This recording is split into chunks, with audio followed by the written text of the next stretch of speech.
you can, after taking the picture, adjust the depth of field. This has not been possible in photography of any kind of camera.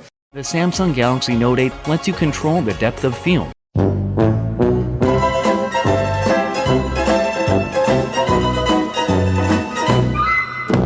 Oh, God.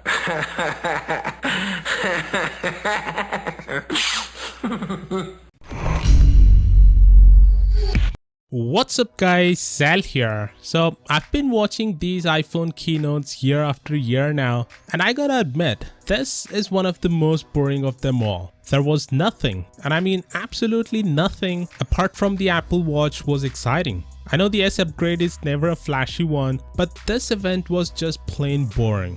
It seemed like they didn't even try. Yeah, the improvements are there, but most of them you can't even notice. It's definitely not an exciting year for Apple fans. iPhone XS is basically the iPhone X, the XS Max is an attempt to compete with the Galaxy Note, and the XR looks like every other cheap Chinese iPhone X clones out there. And I don't understand why people are excited about the iPhone XR. I mean, it doesn't even has a full HD screen and has a freaking 6.1 inch display, and we're talking about a phone that's being released in 2018. Display should be your number one priority before buying a phone, because that's the one feature of the phone that you're gonna use almost all of the time. And that's one of the reasons I like to buy Samsung phones, because I know for a fact that I'm gonna get the best display in the business. I can only imagine how crappy experience you're gonna get on this display, and to make things even worse, this one costs $750 before tax, and people are calling this a budget phone.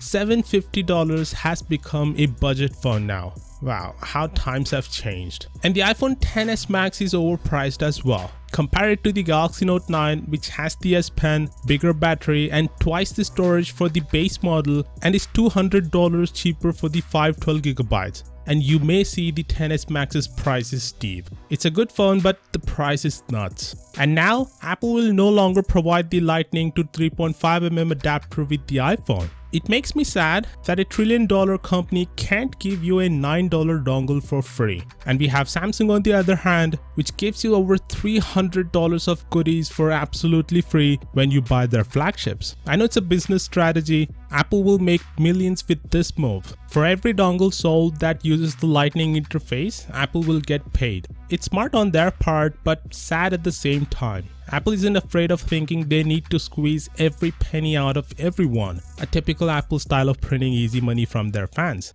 And what do I say about the naming scheme? It's a huge mess. It's confusing and very Chinese-like, which sound cheap to be honest. Apple really need to streamline things. It would make sense if they just used the Mac naming system, iPhone and iPhone Pro, with years and screen sizes differentiating them. It was a huge problem for Apple back then before Steve Jobs returned. It was one of his first orders of business to fix. Now that he's gone, they seem to be having the same problem. Tim Cook called the devices is by far the most advanced iPhone we have ever created. Look, it's not that impossible to make a phone advanced than the last one. You can just make the same phone with the new improved tech from the last year and call it more advanced. The impressive thing is innovation, something that Apple has struggled with ever since they lost Steve Jobs. Apple used to be revolutionary. Now they're just operating like a fashion brand. Not better than the alternatives, just more expensive, because they've made millions believe that their products reach the luxury level their price tags hold. That being said, let me know your thoughts on the 2018 iPhones in the comments down below, and I'll see you all tomorrow.